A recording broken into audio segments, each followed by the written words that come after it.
This is Up for Debate, episode number 235, recorded June 24th, 2022.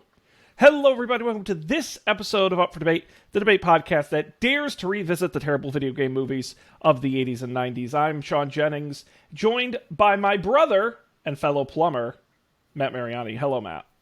My last name is also Mario. Yes, I'm Sean Mario. It's me, Sean Mario, and he's Luigi Matt Mario. Sean. Well, I think that for it to make it work, you would have to be Sean, and Matt Sean, right? Because Mario. Yeah. Again, this movie brings up more questions than it answers in a lot of ways. But one of them is, was he named Mario because I'm assuming their parents had the last name Mario, which means did they name him Mario knowing his last name was going to be Mario?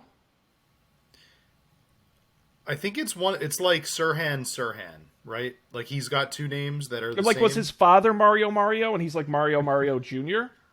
And that's why they never really explore Mario's lineage. Like, even in this show, it's not, or the movie that we're about to watch, I don't think it's like... They do say, because Luigi, John Leguizamo, does point out that Mario raised him. So we do know the parents weren't around. But you're right, that's basically all we know. Is that there were maybe they also hatched from an egg? Who knows?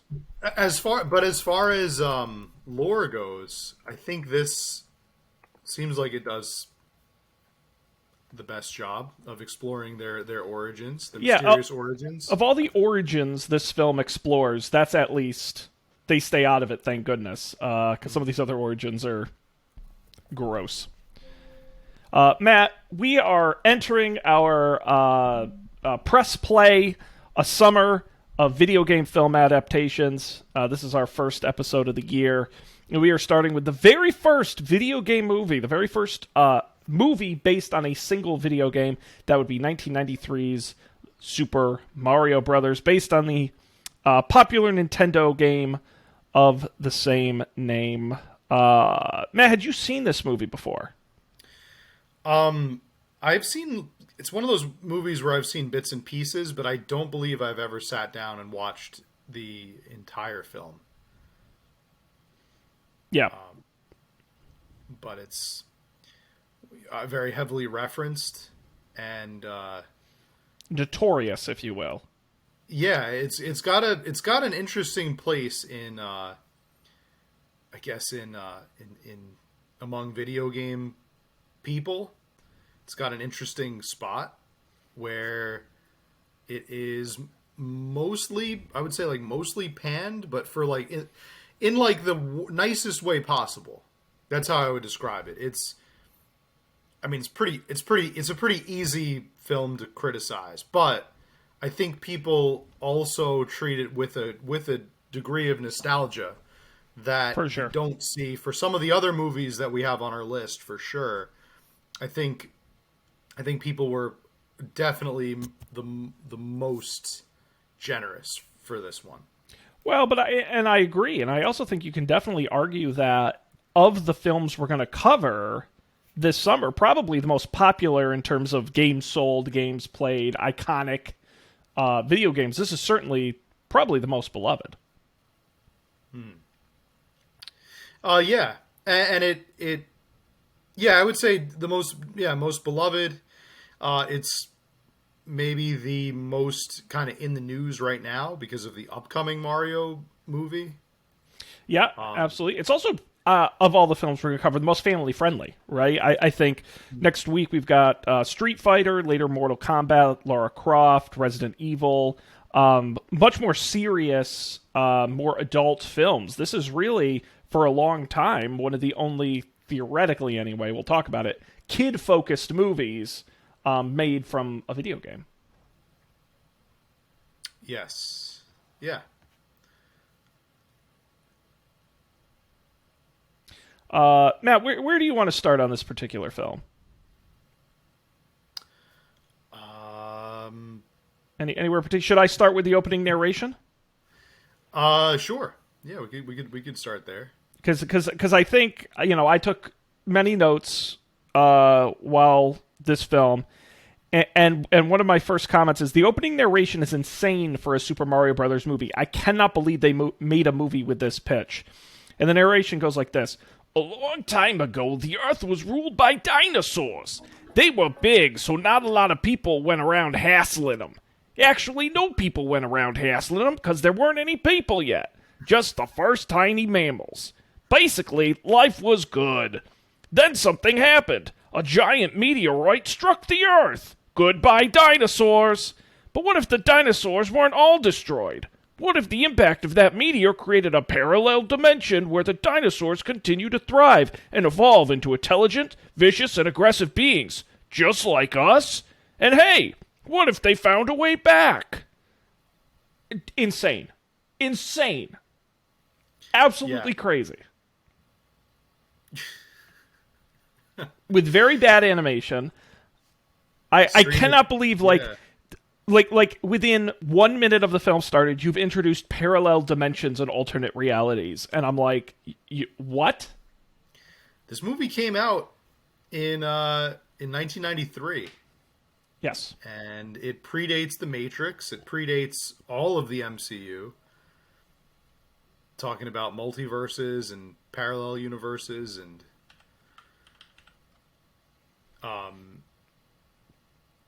I don't know. I appreciated the the sudden introduction to this parallel universe theory, because they were going to get there eventually, and I just like how they just kind of threw it out there. Really doesn't have anything to do with anything, and the rendering, I think what they were trying to go for with the animation was they were trying to go for like the Nintendo kind of style graphics, but it ended up looking more like a PC game.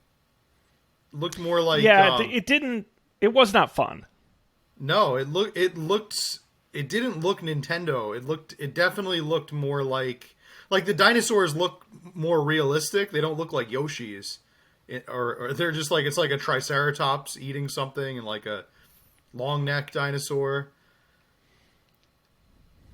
And then there's the terrible meteorite that comes through and just blows them up. Definitely not. We'll talk about the production. Never heard this opening, like, wasn't mentioned in a lot of places. I feel like it needs more credit. It needs more. It definitely needs more eyes and ears. Yeah, well, apparently, and we'll talk about the production of the film, which was really fraught and nearly killed many of the actors. But I do know that opening narration was added very late in the process because they didn't feel the movie made sense without it, which I don't think it necessarily helped. But yeah, pretty wild. And then what's funny is we actually have two sort of pre-movie sequences, because we have the narration, and then we also have a mysterious woman who leaves a large egg and a piece of rock at a Catholic orphanage, who gets killed. The egg hatches. It's a child, and the nuns don't seem as worried about it as they probably should be. Yeah, they don't really seem that, like, they're like definitely inquisitive, but they're not like, what is this? Yeah. Then we get. Is this where we go to Brooklyn? And that's right, modern day Brooklyn, New York. Movie is very Brooklyn, very very Brooklyn. There's the Brooklyn, like, bridge, famous on this show for being named the single greatest monument of landmark, U.S. landmark of all time. That's right, it's official. I thought that in one scene there was a reporter. And I definitely thought it was Phil Hartman, but I don't think it was Phil Hartman. It was not, but it's a good guess. Yeah. Yeah. It was just like an offhanded, like an off scene. He's reporting on. It's not a big enough role for it to be Phil Hartman. He's reporting on, like, the protests going on at the I don't know. There's some kind of protest happening. It's the dig site, right? Yeah. Tons of exposition. Yes. A lot of the times the movie spends so much time telling you what's happening because it is so weirdly complex, the plot of this film. And that was one of the other things I noted in my notes, is that everything that happens in this film happens because of coincidence. Like, Mario and Luigi only meet Daisy because they happen to be in the same place in the city. And they only happen to go to find out about the alternate reality because they go to the dig site after dinner, and Scapelli's guys happen to be... Like, everything in this movie happens purely on coincidence. It's very annoying. I thought it was really interesting that that Daisy... I didn't know that Daisy was, I guess, introduced.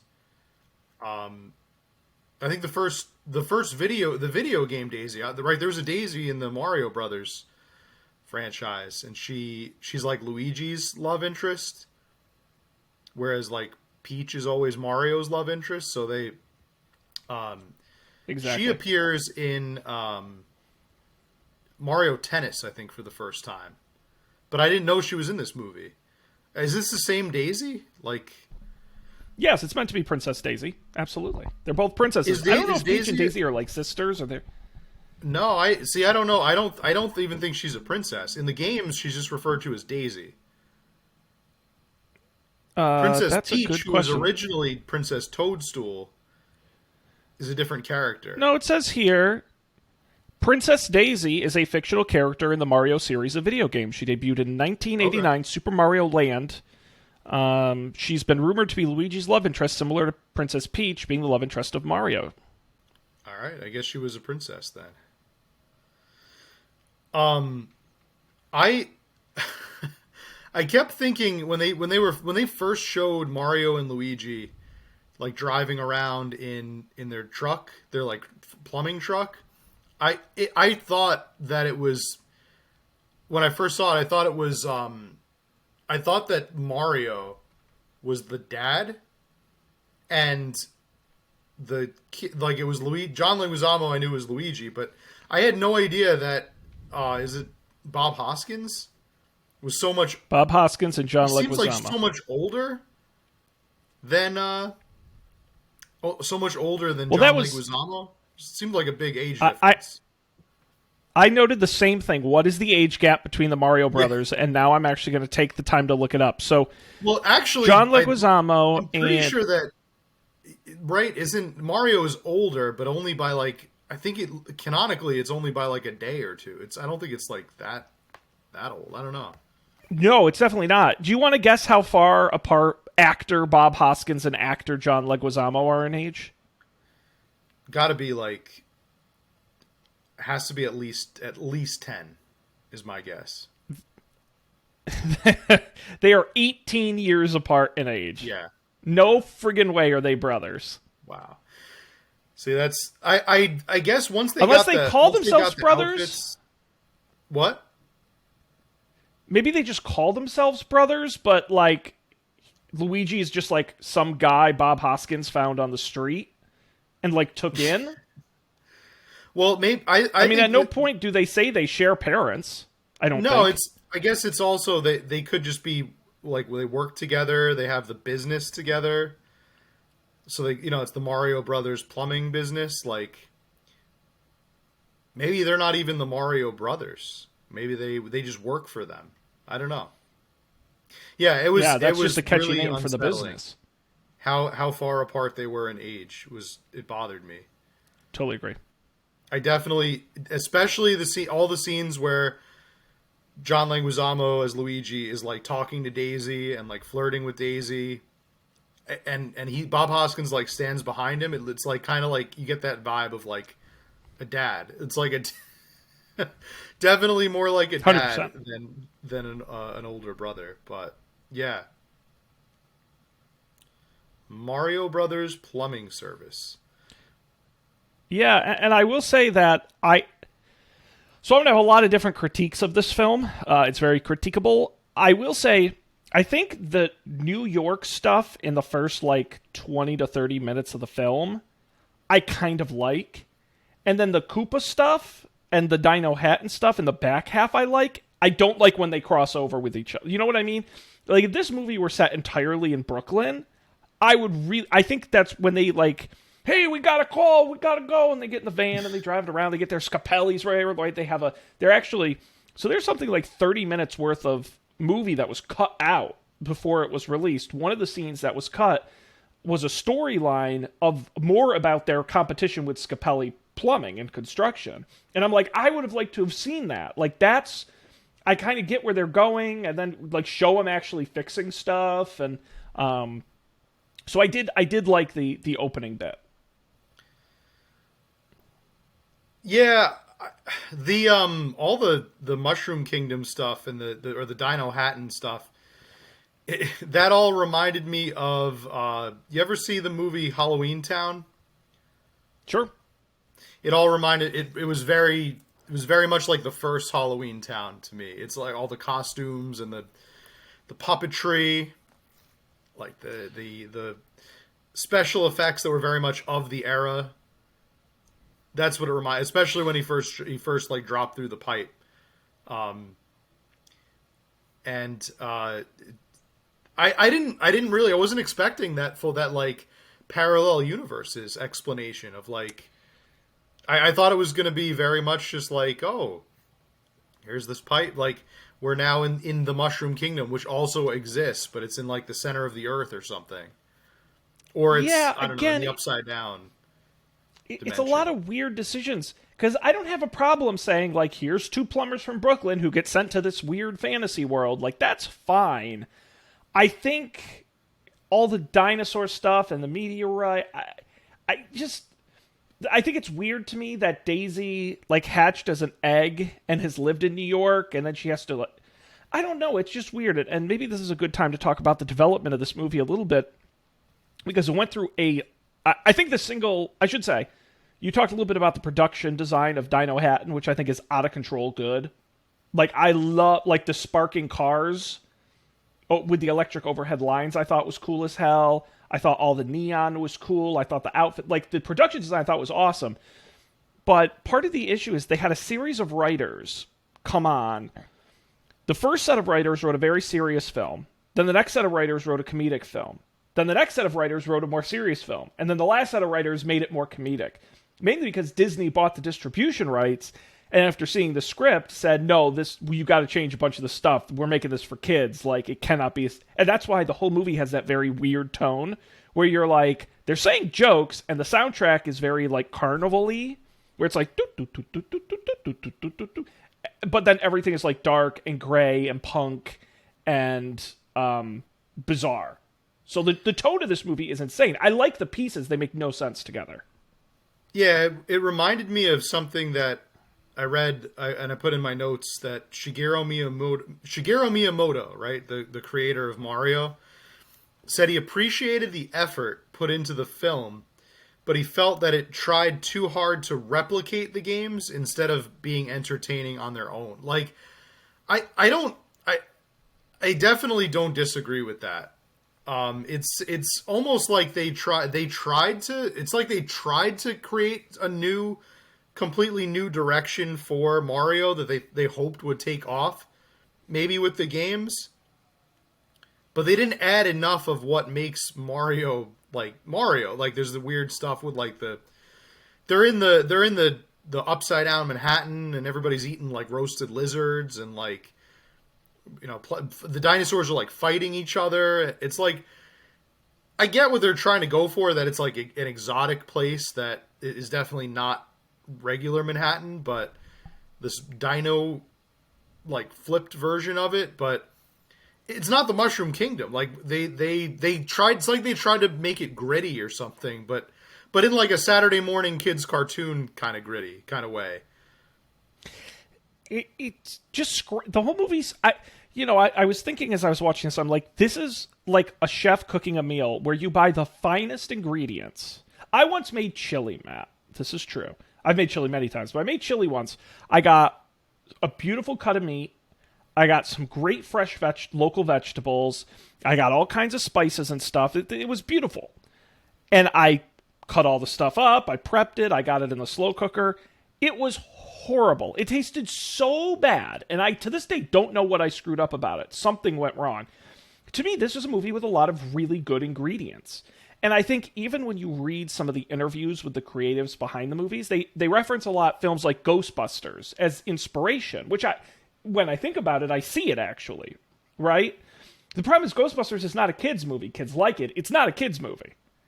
And that is, I think, the ultimate flaw of this film is if you go into this saying this is like an adult Mario Brothers film, I think it's better than it is a jokey kids movie, and just the tone never settles. But I like the individual pieces. Dino Hatton is so cool, and when they're in Brooklyn, just being plumbers, that's cool. And then all the stuff that mixes in with the alternate realities and the meteor, it's like, come on, what the hell?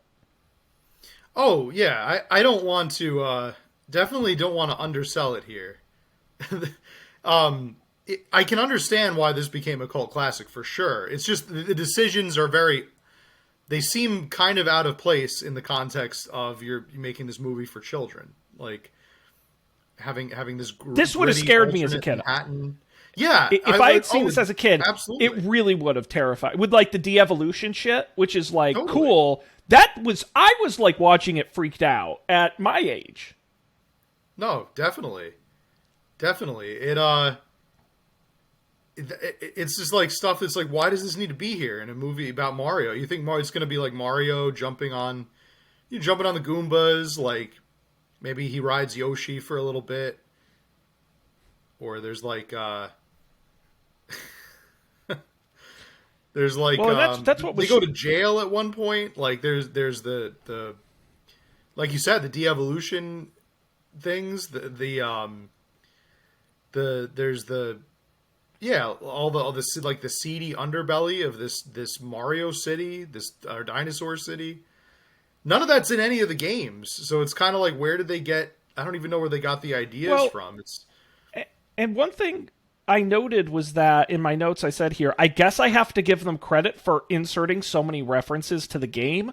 Like if on pure count, like if you read the script and counted, I think at one point when they're driving the van through the city early in the film, they make like a turtle shell reference, like Mario Kart. Oh, yes. And you're like if you genuinely go through it, they reference the movie a ton. The problem is they reference it too much to the point where they have to scramble the plot to have it all make sense, like the thwomp boots. And you're just like, why is all this, like, you could have simplified it so much in the movie. Yeah, you didn't have to be so aggressive.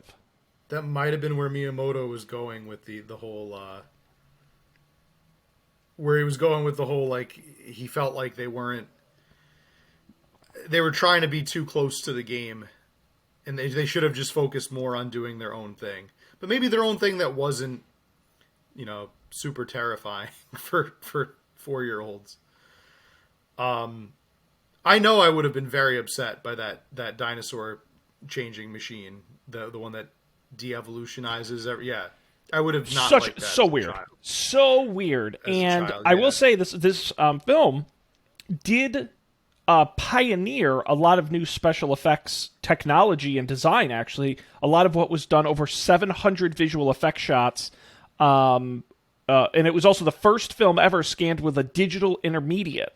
So the first film to ever use certain softwares, now industry standard. So this film did revolutionize a lot of special effects. Today, it kind of looks like crap, but it is. I give them credit, effects wise. It's kind of a wild movie. Yeah.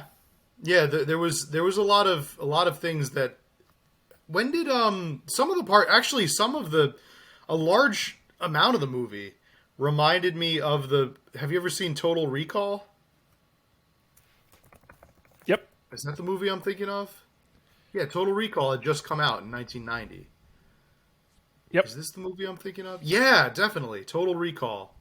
Yeah, some great effects in that movie. Yeah. A lot of the effects I was definitely made. Yeah, that came to mind. That definitely came to mind. Can we talk about Dennis Hopper in this movie? I would love to talk about Dennis Hopper. I have him. He is bolded and underlined. I thought he was the star of this movie. I thought he was the star of this movie. I thought he beat out Leguizamo.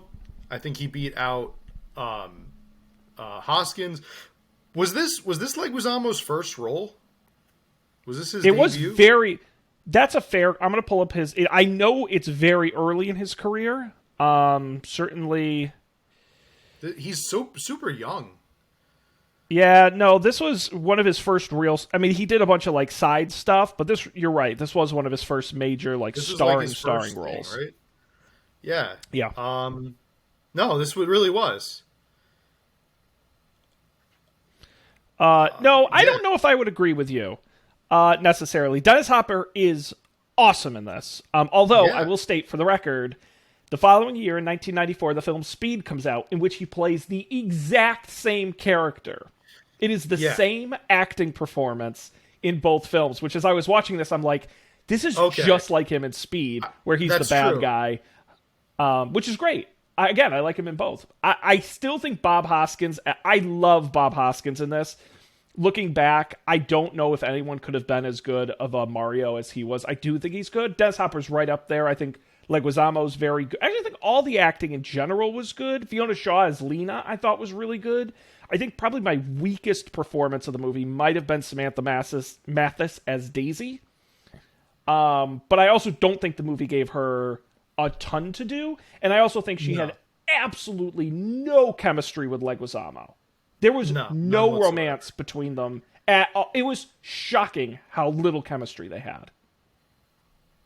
No, that was going to be my criticism. Is I don't think this movie really gave Daisy anything to do except just be the love interest, because Well, she gets kidnapped for half the movie. and get, yeah, I was gonna say, be the love interest and get captured. That's kind of like her main role. Like, I would have loved. And by the way, we'll get to the ending of the film, but I do love the ending where she stays behind. Leguizamo's sad. I get it's stupid they set up a sequel, but I do love that she comes back and is kicking ass, and I'm like, that's the movie I want to see. I want to see her with the Mario Brothers kicking ass. Like, that is more Yeah. exciting to me than what It she was- actually did in the film. But anyway, Unfortunately, let's talk about yeah. Dennis Hopper. Yeah, no, I thought he was great. But you're right. A lot of his performance was Speed. Yeah, it was definitely like practice for Speed. But I was trying to. Oh, speaking of Daisy, do you think that they got money from NYU with all the NYU like stuff in this movie? There's like the NYU car. There's like a sign at one point. There's she's got NYU like on her cardigan or whatever. Like there's definitely NYU product placement. I've never seen product placements Yeah. for a university as much in this. Even on the Wikipedia, Well, I it think- says that it says Luigi falls for NYU student Daisy. That's like her only character description. Yeah, they needed somebody to be in charge, some collegiate organization to be in charge of the job site. I think, which, by the way, I mentioned how convenient and coincidence this movie is. She just so happens to go into archaeology and just so happens to find the dig site where there just so happens to be a meteorite that just so happens to have a portal to an alternate dimension that she just so happens to be royalty in. But anyway, no, I agree with you. The NYU thing was a little... But it's a New York movie. I mean, that was very popular at the time. It is a New York movie. There's a good shot of the skyline with the Twin Towers at one point. They eat spaghetti and meatballs. They ride a car. I think they say forget about it at least once in this movie. The Brooklyn accent, so Yep. good in this movie. It is really, really funny. From Brooklyn. That would be a drinking Yeah. game. How many? Just every time they say Brooklyn. Actually, But I will say definitely that. the Super Mario Brothers drinking game. Oh no! Okay, here it is. Wish I'd known this before. Requirements. All you'll need for this movie is the Super Mario Brothers movie and some drinks. Conveniently enough, Nintendo doesn't care about this movie at all, so it's available for free to watch on YouTube. That's not true. Okay, here. Are you ready for the drink? Do you want to make any guesses as to what is in the drinking game? Boy, I'm going to assume If it's you all were reference designing, based. Sean, if you were designing this drinking game based on Super Mario Brothers movie, what would you put in Okay, it? here you go. Great question. Number one, every time Koopa cleans himself or mentions something about his cleanliness, I would drink. Okay.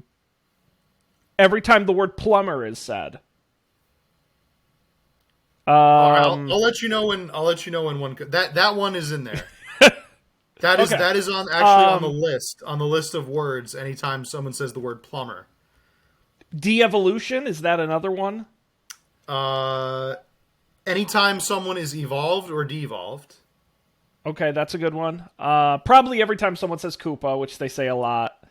Um, I would say every time someone is dragging away a woman, drink. The word Koopa surprisingly is not, but you say every time they drag someone away. A woman specifically. Every time a woman is like, a hand is over her mouth and she's dragged away, drink. It happens a lot. No, Let's see. Every time Mario and Luigi do that weird handshake thing they do.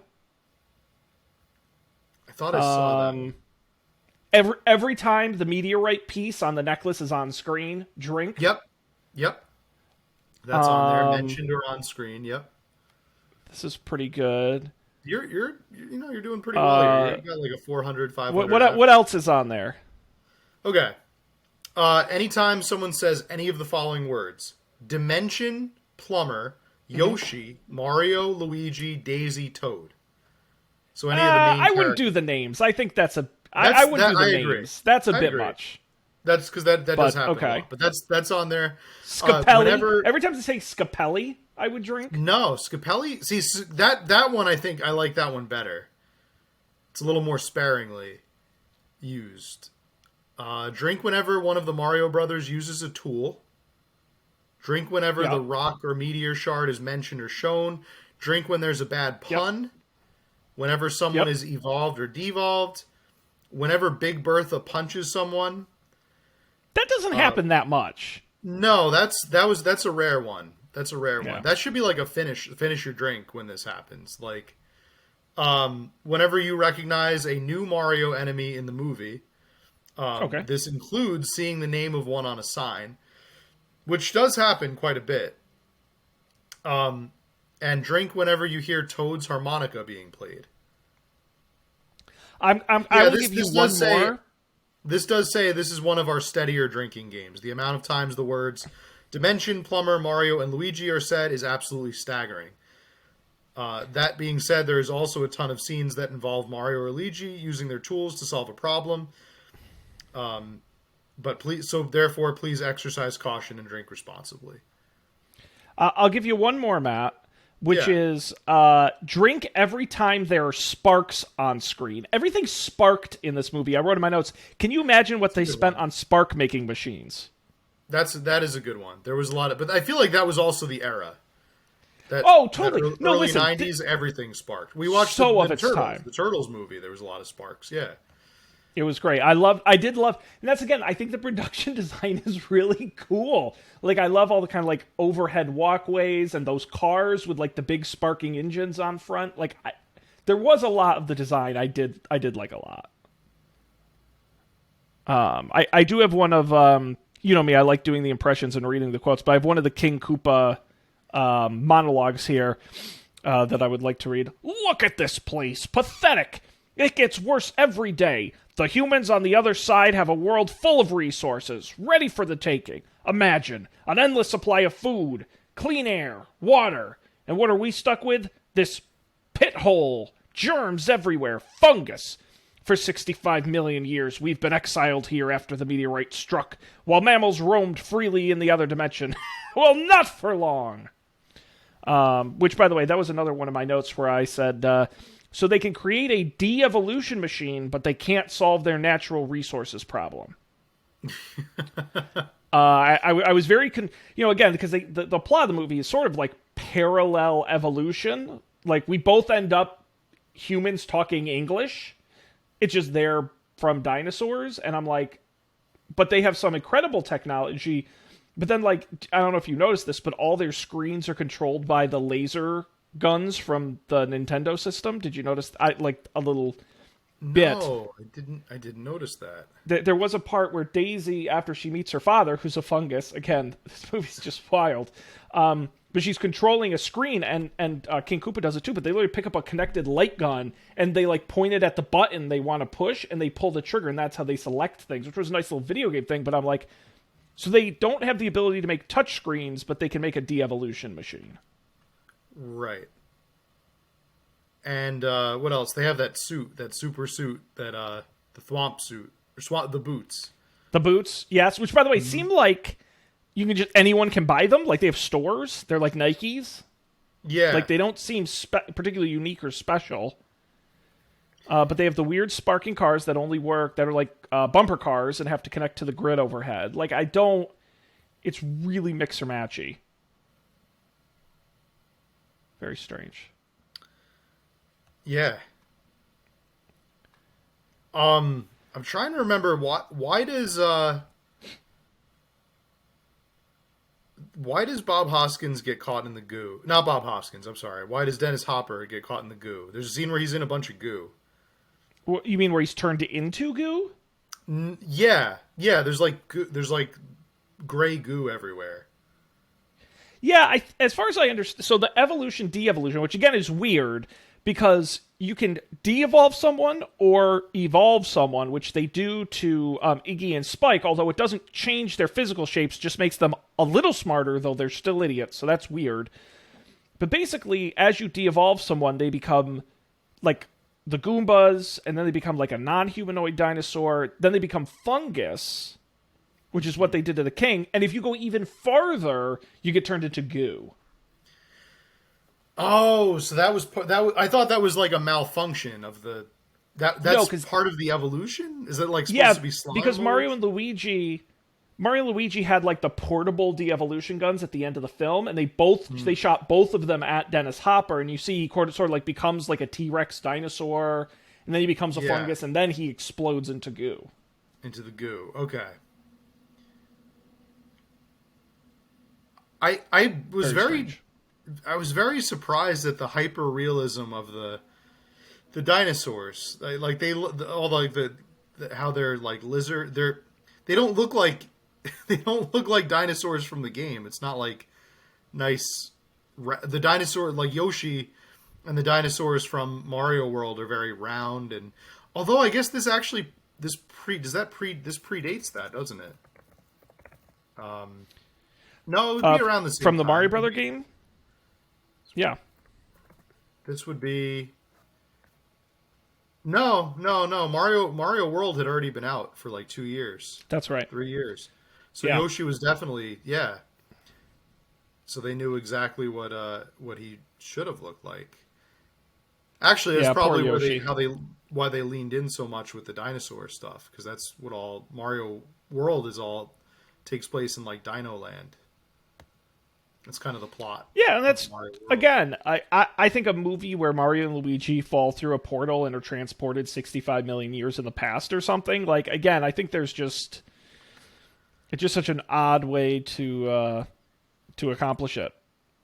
Yeah, that might have been something that we were expecting. So how about the second half of this movie, the latter half of the movie? What did you think?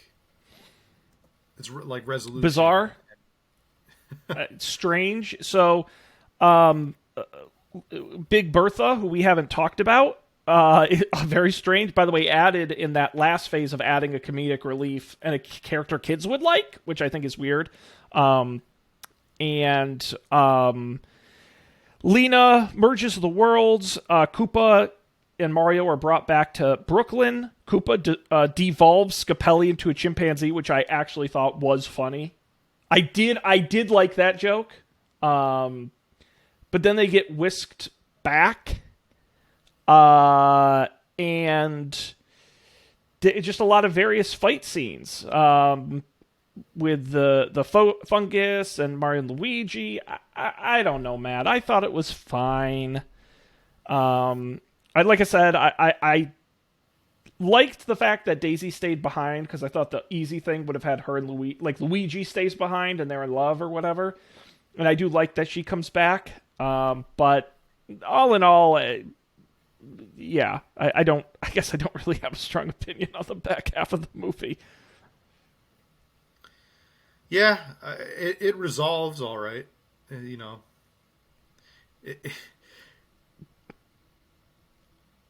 By that point, my brain was so melted yeah, that maybe I was that like, was it. you could do I felt like anything on screen. my brain had been de-evolved at that point.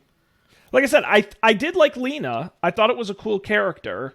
And I liked how she sort of turned at the end and decided she was going to open the portal, and I thought all that was neat. I just think towards the end where they're like doing that weird thing where they dissolve, and then they end up they're bouncing between realities. I was just like, is this movie over yet? By the way, did you see the post-credit scene? Yes, I did. That was Which is like it the was two nice. Japanese guys and the. Yep. I laughed. I thought the Super Koopa cousins. I thought that was pretty funny. Yeah, that was neat. I like that. Ugh, I don't little know. addition. I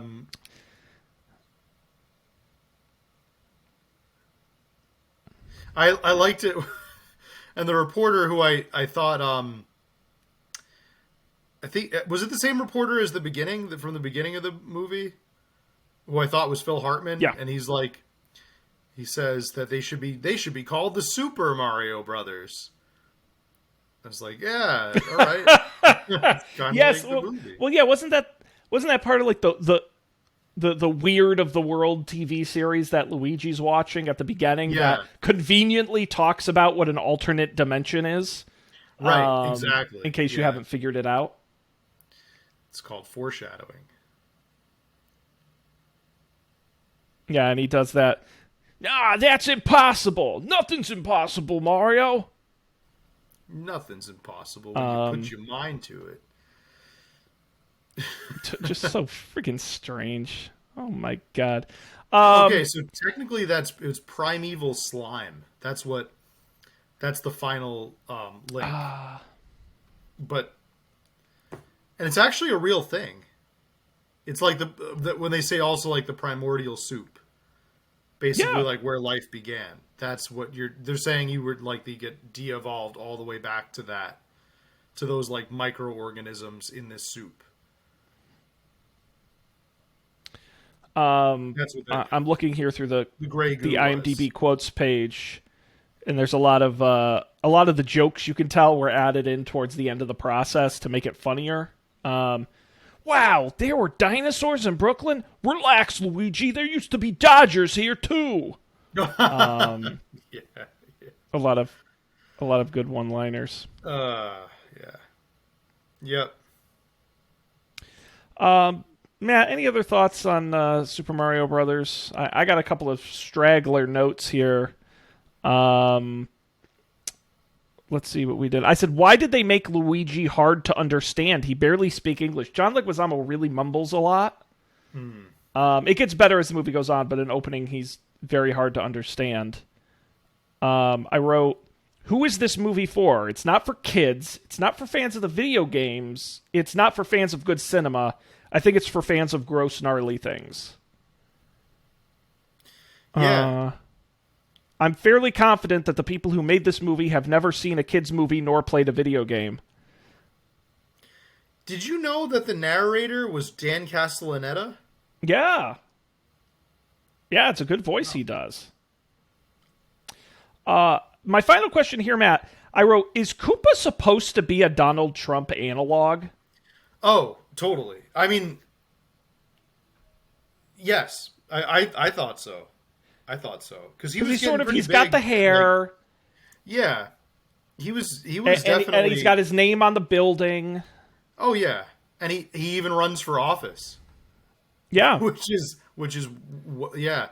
Maybe these writers did have access to some kind of a time portal after all. Yeah, man. With Donald Trump in office, I'd rather be living in Dino Hatton. Dino Hell. Dino Hatton. Oh, so stupid.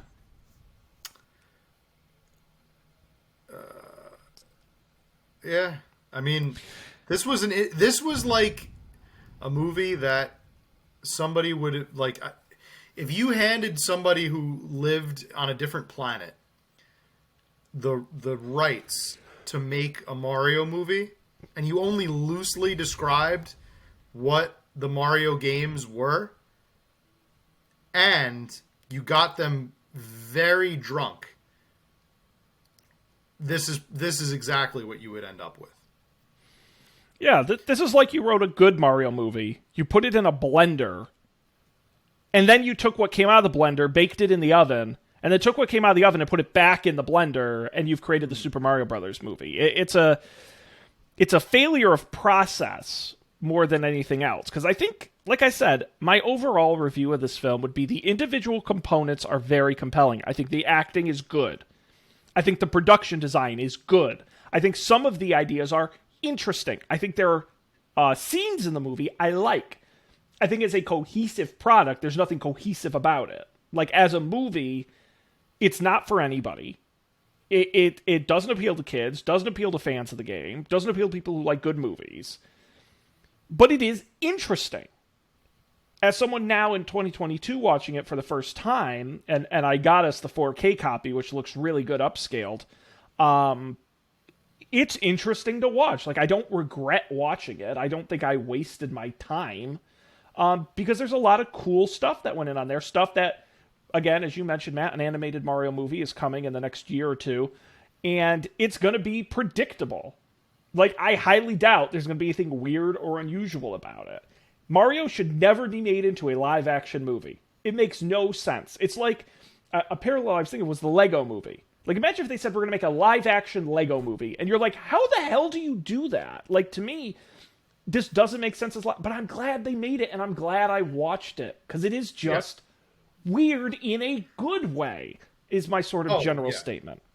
No, for sure. I am very glad that I saw this. I'm very glad that this exists. That's genuinely how I feel. I get the sense, I could be wrong, but I get the sense that I won't feel this way about other movies on this list that we're going to be watching this summer. But I definitely appreciated this one for all the weirdness, everything about it. Its own unique take. All we needed was Jeff Goldblum in this one. This would have been I thought that would have been great. Although him playing Toad, I think, would have been very funny. Yes, yeah. That's the role I had in mind for him. Yeah, he would have been really good at that. He would have been a great Toad, and I think he would have stole the show. I think he would have been a great Toad. Yeah. No, I agree with you. How they ever made a video game movie after this is shocking, and you'll notice when you look at the list of video game movies that followed, they all went to action. Because I think, by the way, the action is kind of what works well in this movie, and I think they realized that the sort of comedy, like, the plots of video games are so thin, don't tell a narrative story, just put a bunch of action on screen for 2 hours and you make a good film. It took a long time before stuff got really plotty. You were into the mid-2000s before that really happened. Now, Matt, how about we score this movie as we wrap up here? 1993's Super Mario Brothers, the movie. The tagline, "This ain't no game." How about we rate it on a scale from 1 to 10 joysticks? Where would you rate the Super Mario Brothers film? Joysticks. I would say. Well, I guess there weren't. Hang on, maybe we should, because there weren't joysticks for. What should we rate it on? No, I would say. We could say for. Are we making a ranking for all the movies this summer? Yeah, but we can change the scale. It's going to be 1 to 10, but we can change what it represents every week. 1 to 10 pixels. Love it. Love it. I would say, let's give this one 5 pixels. Okay. But 2 green mushrooms for extra life. Okay. 2 extra life green mushrooms. No poison And mushrooms. I don't think there were any poison mushrooms in here. I think it would be the mushrooms were two helpful. green mushrooms, two up. This movie was like when you is like when you make a really great jump that you didn't think you were gonna land, but then you can't see out the other side of the screen that there's a Koopa right in front of you as soon as you jumped, and so you hit and you take damage, but you don't die, and you just barely finish the level. That's kind of like what this, but you miss all the coins along the way. Yeah, that's what this movie is. Very fair. Very fair. Yeah. Matt, I think I would say as a film, just like as a standalone cinematic film, this is a 3.5 pixel. But I think in terms of my enjoyment, it's going to get bumped up as well, like your score did. And I think it's going to go up to like 6 pixels. I think it gets a doubled score. Well, actually, that'd be 7. But because of how much I enjoyed it and how weird it was. Like if it were like I described and they're just in Brooklyn the whole time being funny plumbers and like there's game references, I think it'd be a more successful film. I don't think I'd enjoy it as much. So I'll give it credit for what it is. I'm actually kind of glad that it wasn't a massive success. And I'll say why. I think because the movie coming out, the upcoming movie that's coming out, the upcoming Mario Brothers movie, if this movie had been a huge success, if this movie had been like a really good movie, this one inevitably would not, I don't think it would, I think it would struggle to live up to its expectations, its shoes. But now this movie gets to be kind of whatever it wants to be. It could be terrible just like this one in all the best ways, right? But I don't think so. I mean, I'm going to challenge you. I don't think this movie can possibly be terrible. I think it can be mediocre. I think it can be forgettable. But that's what bums me out about modern cinema, is there really are no more bad movies. They're just forgettable, okay movies. Like, there's no movie anymore that comes out and you watch it and you're like, what were they thinking? How did they make this? Like, you don't do that anymore. That's what bums me out. The new Star Wars movies, the sequels, all terrible. Very much so. Well, let's not get into this again. I think Force Awakens terrible is for different reasons. Maybe. Force Awakens is fine. The Last Jedi is at least interesting. Again, my point. I'm not saying it's good, but it is interesting. What's Rise the Skywalker? That's a bad movie. That is Atrocious. A bad movie. But I agree with you. But I think they do exist. Mario, and the other great thing about Mario, by the way, is because they've waited. Mario lore has expanded a lot since 1993. So there is a lot. There's more characters. There's more story. There's more experience with these characters. Outside of in a narrative, you think of some of the more modern Mario games. They actually do tell a bit more of a narrative than the games of the 80s and 90s. So I do think now is a better time to start taking these characters and making them into movies. 1993 might have been a little soon. Now, Matt, next on our next episode, Street Fighter. Have you ever played Street Fighter? I have. I'm terrible at pretty much all fighting games, but I have played it. Yep. Yeah. Yeah, it's exciting. Obviously, Street Fighter 2, the most popular series, was released in 1991, and in 1994 was made into an action film starring everyone's favorite, Jean-Claude Van Damme. I am excited for this. We're talking pure, non-stop action, directed by the same guy who did Commando, Die Hard, Judge Dredd. This thing is going to kick ass and take names, and I'm very excited to see. A big contrast from Super Mario Brothers. And very successful, by the way. Grossed more than twice what Super Mario Brothers and turned a pretty tidy profit. Yeah. Ming-Na Wen is in this. Absolutely. Oh, a lot of... Very famous now for her role in Mandalorian. And that's right. Book of Boba Fett. Yeah. Among others. Yeah, no, a lot of great, talented actors. So, should be fun. Kicking off our summer video game movies in an interesting way, but boy, we're just getting started. So, hope people come back. Of course, you guys are definitely going to want to check out last week's episode. We set up our book club for the summer, Matt. I have both the books, and in a couple weeks we'll sprinkle them in among the movies. So be sure you check that out. All the episodes are at upfordebate.tv, our website, of course, the video on our YouTube channel. You can subscribe to the audio version wherever you get podcasts. Just search for Up for Debate. Of course, you can get a hold of us, upfordebatetv@gmail.com, or tweet at us at upfordebatetv. Excuse me. And, Matt, anything else you'd like to say? No. Next week, we'll look at the movie that made the Hadouken famous. Yes. What are your bets right now? Are they going to say it in the movie? Of course. How many times? I don't. So here's my thing, Matt, is I know nothing about the Street Fighter video game. I've never played it. I know nothing about it. So I know more, actually, because the week following Street Fighter, we're going to do Mortal Kombat. I know more about that than I do Street Fighter. So I'm going to have to do some aggressive research so I get all the references in the movie and try and catch them as we watch it. Okay. Okay. Yeah, I'll try to go in spoiler free then. Yeah, it should be fun. So my guess is they say it twice. Okay. Okay. That's good. I have a feeling, actually it might be funny. Maybe I won't do any research. And then when we come on the show, I'll try and guess what reference to the movies and see if I can figure out what in the movie, how could they always do the big moment where they do the references? Like, I wonder if I can figure out the references without knowing anything about the game.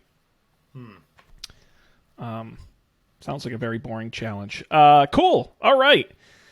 That will do it for us. We appreciate you joining us. On behalf of Matt, I'm Sean, the original Mario Brothers here. We'll see you next time for a fight-tacular episode of Up for Debate.